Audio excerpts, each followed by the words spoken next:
Hello, everybody. Hello, everybody. Give me 1 second to cut the music.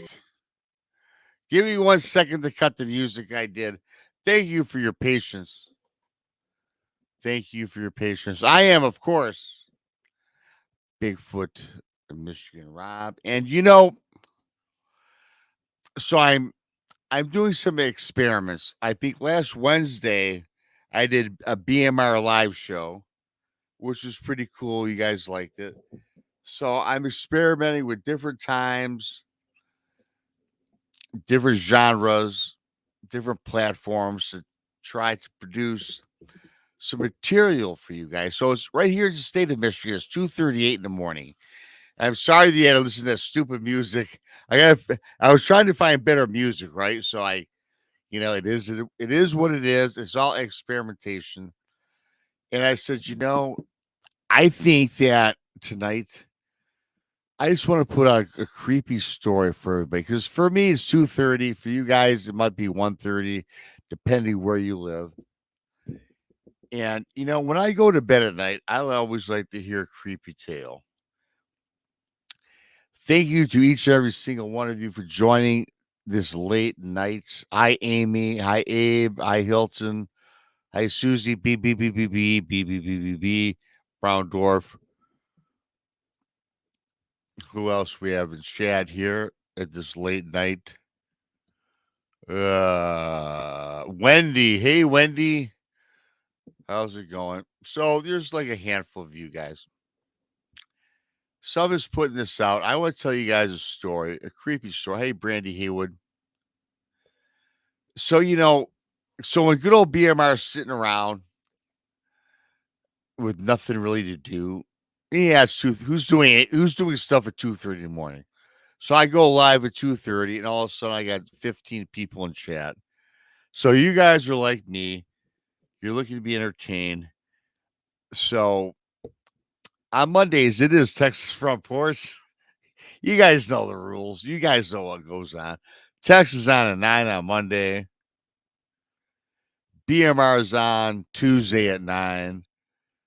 McLean's on Wednesday at 9.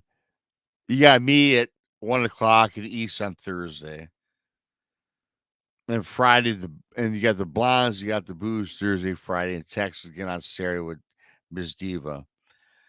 But so anyway, I'm trying a late night experiment. And as a lot of you know, I'll be putting out a book. I'm publishing a book coming out in July. So I'm going to give you a sample of that book. I'm going to read you guys something.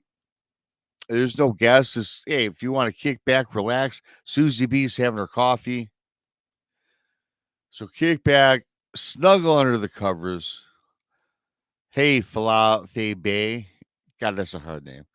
So here's a little late night story to get you started for your Sunday. And I'm going to get on with this. I got this. I researched a little bit into this. This is an alleged story that I had gotten some time back, about maybe a year ago.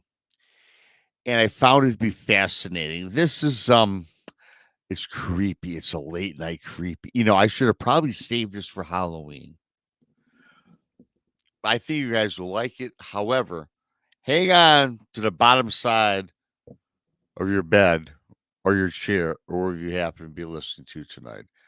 BMR is going to start. And this is called The Southern Devil Dog. That's right. We got a lot. We got a lot in this to unpack tonight. And here's the story, and here's how it goes. Talking from the priest's perspective. I served as a priest from the year 1990 to 2020. I'm not going to mention my denomination, my congregation, or the other towns that I happened to pass through, preaching the good word. I will be transparent and only say this, that I believe in our Lord Jesus Christ, to at least make you aware of my belief system. This is coming from the priest, you guys. I got this from a priest, okay? To be quite forward and upfront, I always believe that individuals, whether it be on television, radio, or today's streaming platforms that spoke on the subject matter of cryptids, the paranormal, aliens, etc., all to be disciples of evil. This again is from this priest's, alleged priest perspective. It seems to me that such contrived beliefs were only discussed to influence and deteriorate an already weakening society where humanity has taken a back seat to what is right and what's wrong. I do believe people that study this genre, like you, Rob, will call it the thinning of the veil. So I think you guys know where this is going, and it's fascinating. It gets more fascinating as we go on.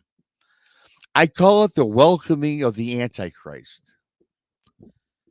Well, at least I did. The majority of my preachings have been spread throughout the Deep South, mainly poverty stricken environments with higher crime rates, lack of law enforcement, and very poorly run state and departmental health care systems and services. The term living day to day or paycheck to paycheck was about the norm. The church and prayer service was about the only venue where people had hope, where they could believe, a place to be pulled out from despair and from dread. It was also a place where I heard the stories, and these stories I shunned and could not give absolution, nor could I give forgiveness, even during confession. And yes, I am a priest. The time was during the period extending from 2018 to my eventual leaving the church in 2020. For today, I am the one who seeks absolution for my sins. The sins of turning my head to those who came to me for help, to excise the demons that lurked in this small southern town. It was early spring in 2018, just after my sermon, when a husband and wife, I will name John and Susan, approached me in a rather frantic manner and asked me to come and bless their home. I asked them to first take a deep breath and explain to me what exactly it is that seemed to scare them so badly. So, again, this priest, everybody, he's already he's already not trusting his faith in God, the Lord, yet he's in this southern town preaching, doing his sermons, but he's not a believer. This young couple comes to this guy and he shuns them and he's kind of just standoffish towards them. The couple went on to tell me about the black dog that would come to their bedroom window at night, glare in the window with red eyes, and seem to speak to them in a telepathic manner. The dog, as they described, looked like a Doberman pinscher. It was black and had the typical brown hair or the black mask surrounding his eyes down to the mouth or snout area of his face. It had to be extremely tall as it peered into the bedroom, with the window being at least a good 4 to 5 feet above the ground on the first floor level. This was strange, along with the red eyes and the most concerning telepathy. Rob, again, before I get out of the story, this is just not human. This is evil. I don't believe in telepathic communication, nor do I believe in any creature that the Lord puts on the earth that have glowing red eyes. I listened and told them to just pray to God and to continue to come and worship. I must admit, in hearing this story, this was the first time I questioned my faith. Not because of necessarily the dog or the tail of the dog, which at the time I did not believe. In fact, Rob, I was not scared of this tale, but I was scared of this couple. I felt this couple was out there to do harm to the community, kind of like the James Jones incident. I thought they were starting a cult and wanted to lead our town to dismantling.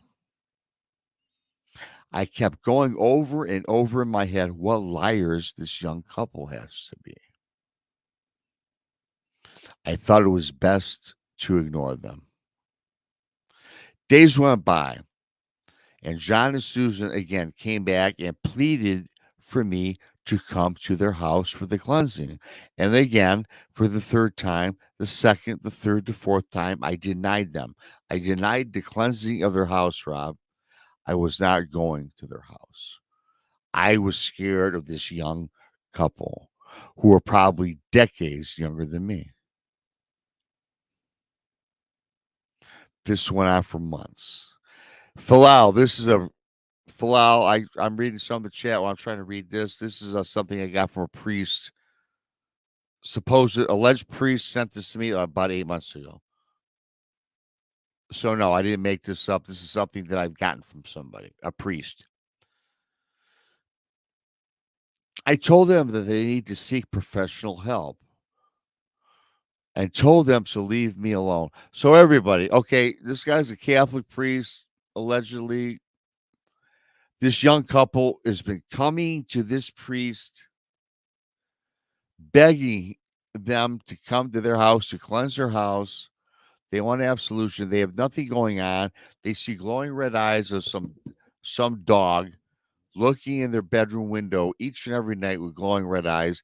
They're fearful. They go to his sermons, as the priest says, yet he still turns the back to them. Now, you guys, this is what I received. Okay. I believe in God. I go to church occasionally. I'm not religious, I'm spiritual, but I do believe in God.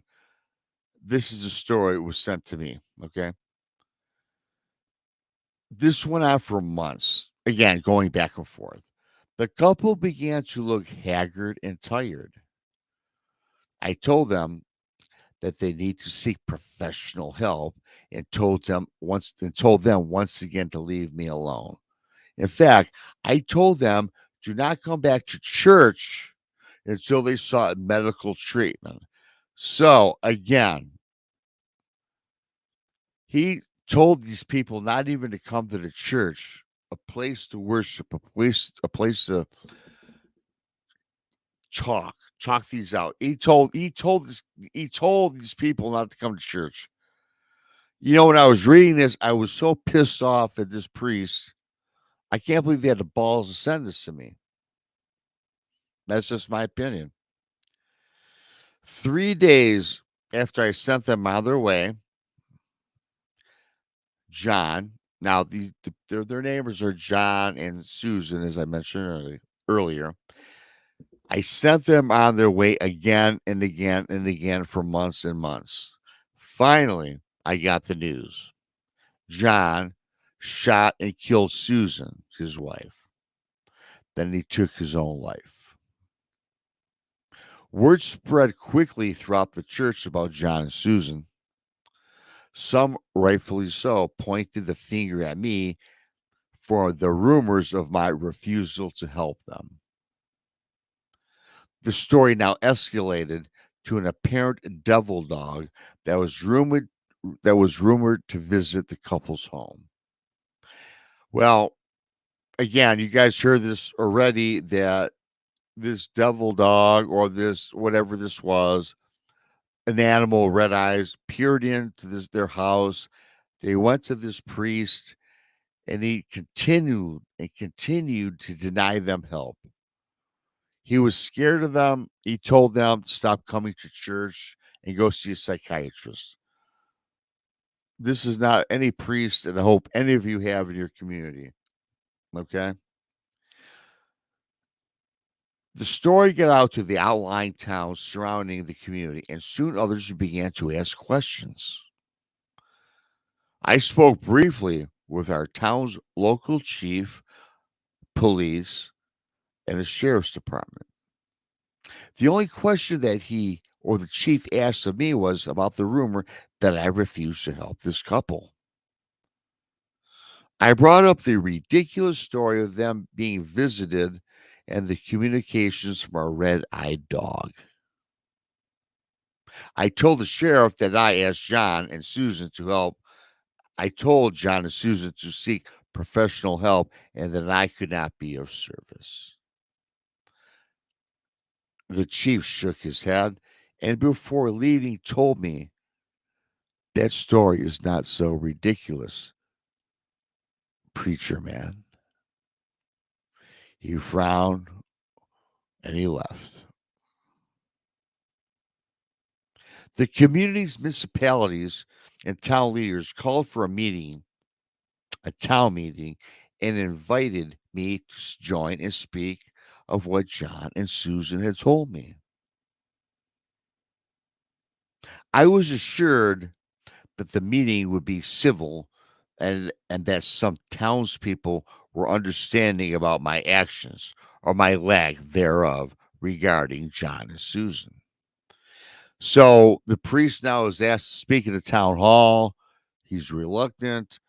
He's starting to feel guilt because now he knows that the town is going to unlay some serious questions to this priest. I agreed to attend and thought it would be wise to try and regain some of the trust that I am sure I had lost with the town. Well, some of the trust, my friend, you lost all the trust. You were a poor priest, and you know what? These, if I, this really gets me bad. This story. This guy should not be preaching. You should not be being. You should not be a minister. You should not be in a church. You should be extricated and gone. That's my opinion. The meeting was set, and I told the story and explained the reasoning for my actions.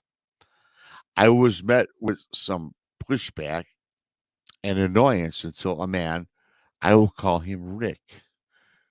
Rick stood up and spoke. So now Rick is in the congregation. This man decides to speak. He stands up. What Rick said made my jaw drop. He too spoke of being visited by a dog like being that also communicated to him. I very nervously asked what this thing had said to him. As you remember, this dog was telepathically communicating to Susan and her deceased husband. It was at that moment when I realized that I didn't even take the time to ask what was being communicated.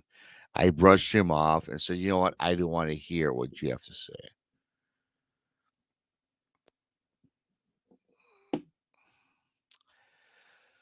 He wanted to say that John and Susan spoke with Rick, the man that was in his congregation, and what he told them was kind of an experience that was to be personal and it was muffled. However, when they were talking to the priest, he goes on to say, he went on that the sentences that these people were speaking of were broken phrases like join us and follow me. So these are the communications from this dog like being. We're talking telepathically. And I guess the telepathy said, join us, follow me, blood and earth, along with some other lines that he can't repeat and did not mention to the congregation. So this is going on, everybody, and they're talking these uttered words, the telepathy and such. So now another couple in the back of the church, they rose and they began to speak and talk about their similar experiences. So now in this church congregation, there's now two or three different parties that are now saying that they've had this communication with this quote unquote dog with red eyes. Everybody in church now got up and everybody started talking about these occurrences. All of them very similar to the deceased couple. The meeting was soon filled with at least a dozen people coming forward with the same very stories. The sheriff also said to me that the story was not that ridiculous. He rose, and now the sheriff tells his tale. I now realize that I failed about my pledged duties to God and his children. Where did my insecurities come from, Rob? Where did my distrust of fellow man sour, Rob? Now he's talking to me in this email, saying my name now, you guys. Creepy. Did darkness overtake me so slowly that I could not realize it? Why did I not listen to these people? Why are people dead because of me? I dropped to my knees in forgiveness, Rob, and I cried in front of the townspeople and to the Lord above in front of a congregation of over 100 people. It was not until I felt a hand on my shoulder, and it was the sheriff. So now the sheriff who told his tale about this red-eyed dog. Now everybody, there's 4 or 5 people have come in church to tell this priest that they've all experienced the same things that the prior young couple that killed themselves, or the man killed his wife, committed suicide. Now the sheriff, who admits to having these same problems, now puts his hand on the priest's shoulder, okay, in church. And as the priest says, it was not until I felt a hand on my shoulder, it was the sheriff. Then a circle of the townsfolk surrounded me. So now, you guys, the priest is feeling like he did not help these people. He's now feeling guilty for not being there and reaching out and listening. So now in church, the sheriff puts his hand on this guy's shoulders, the priest, and now all of a sudden the congregation at the church is circling the priest in church. Bellowing from the crowd, they all mentioned that it was not my fault, but it was their fault. The townsfolk said it was their fault. They go on to say, they all knew of this demon dog. They came to the windows of everybody at night. In fact, this demon dog visited everybody at night. It was not their fault that John and Susan were now dead, and that they too themselves offered no help. So they're telling the priest that yes, you turned your back to these people, you did not help anybody, but now the entire town is now coming together to say that yes, we did not offer help ourselves. It took me a few days to ponder what had happened at the town meeting. I had a guilty feeling and an uneasy, standoffish attitude now about the townspeople keeping this a secret. I often wonder if this would have been brought to my attention by the group much earlier, then maybe things would have been different. My views quickly changed as I had a knock. I had gotten a knock at my back door. I went out to my back door, to my porch, and nobody was there. I looked around. Where did the knock come from? Nobody there. Then, set off to the side of my door, I see a basket covered with a cloth. So now, everybody, after this, after this awakening happens at the church, everyone tells the priest they've been known about this forever. They didn't help. They didn't blame the priest for not helping. They've known about this evil in the community. Now, a couple weeks later, there's a knock at his door. He gets out, no one's there. So now on his porch, there's a basket on his porch covered in cloth. So now the priest goes on to say the cloth was moving like something was alive and lying beneath it. I reluctantly gathered the basket and removed the cloth. There, in front of me, was newly born Doberman Pinscher pup with glowing red eyes. I left town never to return. I took the puppy off of off of my back porch, put it in my vehicle, and I dropped it off at the sheriff's office on his front porch. I left town never to return again.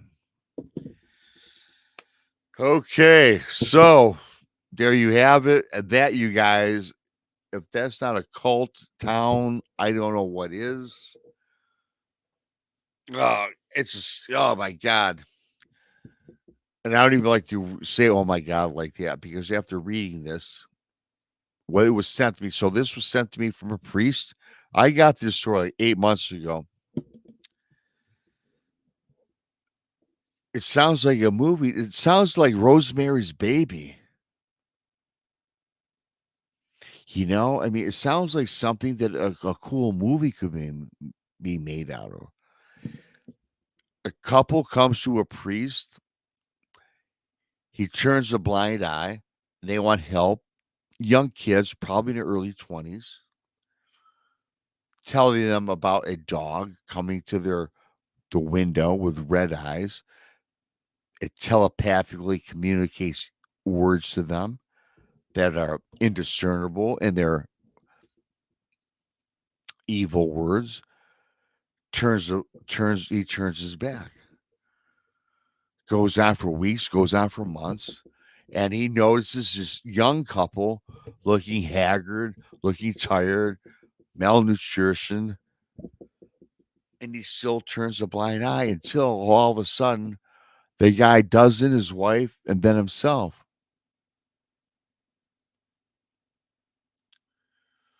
Goes to church, has a town hall meeting. Then all of a sudden, you guys, the people of the church, the congregation of the church, 4, 5, 6 people, as said in the story, come to this priest to say, yeah, they finally they owe up to it. This has been happening to us for all this time.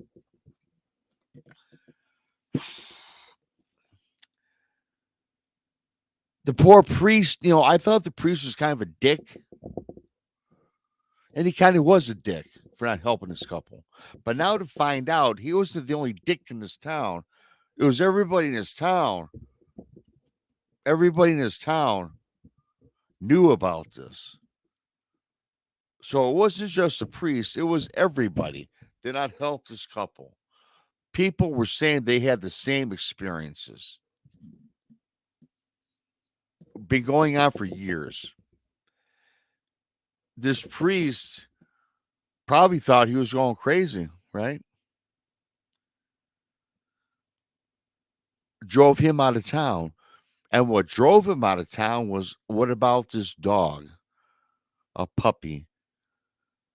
Because as described by the townsfolk, was a Doberman pinscher looking dog with red eyes. You know, come on. And all of a sudden, a couple months later, a puppy Doberman is dropped, a knock on his door, and his dog is left on his porch. A puppy. I mean, what's this? What, talk about symbolism? What did that mean? What did any of this mean? That town was sinister. In the beginning, I was pissed at the priest, you guys. But now when I find out after reading this, I mean, I read it before I read it to you guys. People in town knew what was going on well before this priest even got there. And they're trying to make him look like the bad guy. When in fact, this whole town was evil way before the priest got there. But I don't understand why they dropped that puppy off. They were like they were like making fun of this guy, weren't they? I think they're telling him to get out because they have their own society together. They have it's probably a demonic society. They're probably worship the devil and want him out. This was in Mississippi somewhere. He didn't give me the city. Southern Mississippi, impoverished area, low income, nobody worked.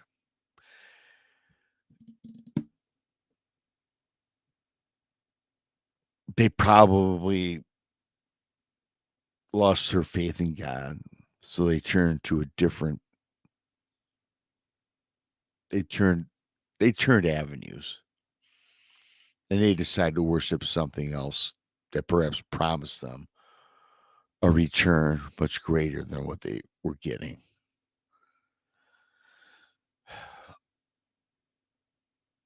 I think it's a sad story. It's late night, so I decided late night give the guys it's 3 in the morning where I live right now. So I figured I was gonna save it to do this late at night because I couldn't sleep. I have an insomniac. I can't sleep anyway, you guys. What do you guys think about that? I'm not reading chat because I'm so into this. This really has me. I'm gonna be up all night now reading it live to everybody.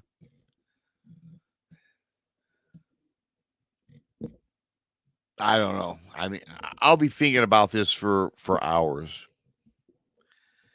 because when someone takes the time to send me that, this priest sent me this email.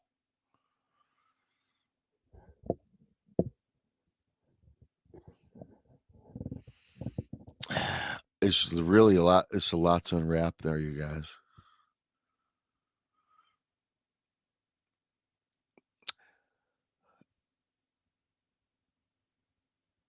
It's a lot to unwrap. Amy says Mississippi has the highest crime rate right now at the moment. Yeah, perhaps they do. I will tell you this: I live in Michigan, not too far from Detroit, and that's pretty bad too. Aim. DAY song, hi DAY song. Fear of ridicule can be overwhelming to some. Yeah.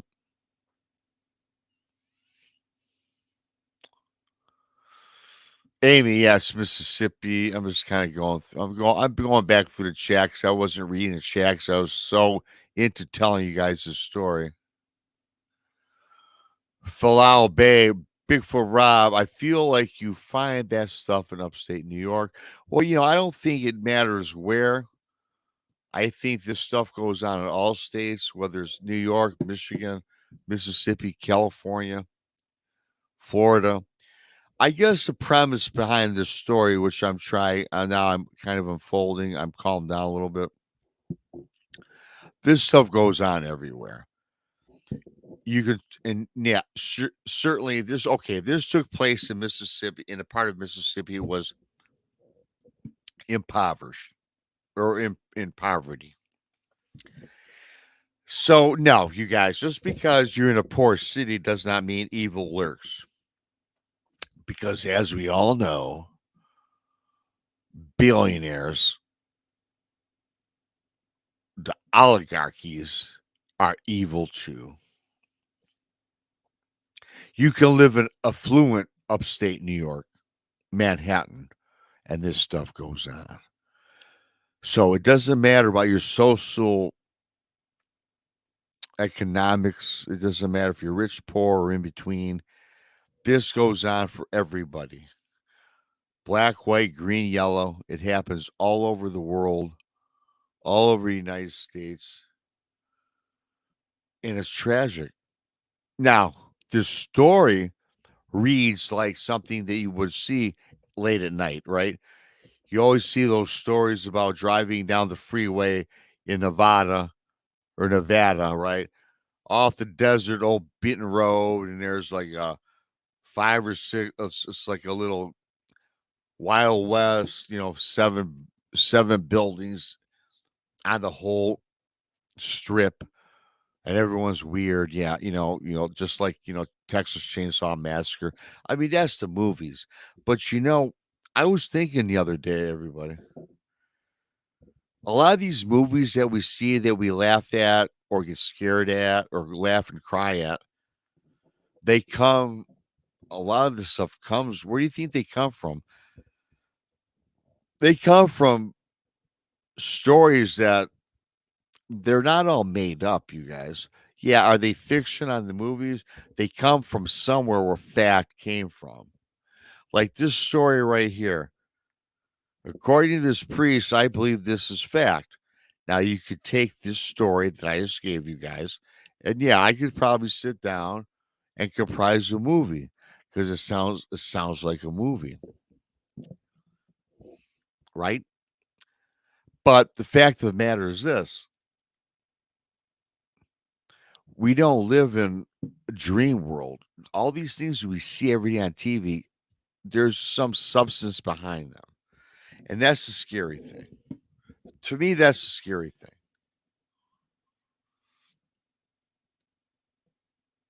So I believe this happened.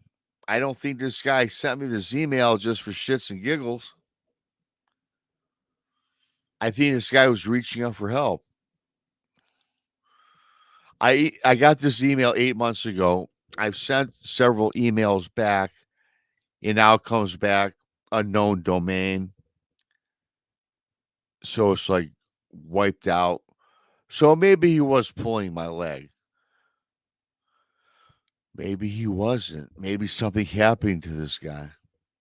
I don't know. So I often wonder, when I got involved with this a couple years ago, getting these taking emails and putting my stuff out in the public, I get so much weird stuff. And it's hard to determine what's fact, what's fiction, who's a stalker, who's a psycho. For me today, I can't even determine what's fact, what's fiction, who's a psycho, and who's not. But that's the world I live in today, and I choose that, and I'm not bitching about it. But it makes me wonder. It makes me wonder. Well, thanks for joining me. I mean, it was a crazy story. I can't sleep, so I decided to go live and tell you guys the story. I appreciate each and every single one of you. Thanks for joining me. Amy lived there in New York for 15 years, 88 to 2004. Again, I've been in probably 35 states in the United States. The only states I have not I can tell you states I haven't visited: California, Oregon, Washington, Arizona, Utah, mm, Vermont, New Hampshire. So yeah, there's probably about 20. I've been to most of the states though. I love our country. I love the United States. But I tell you,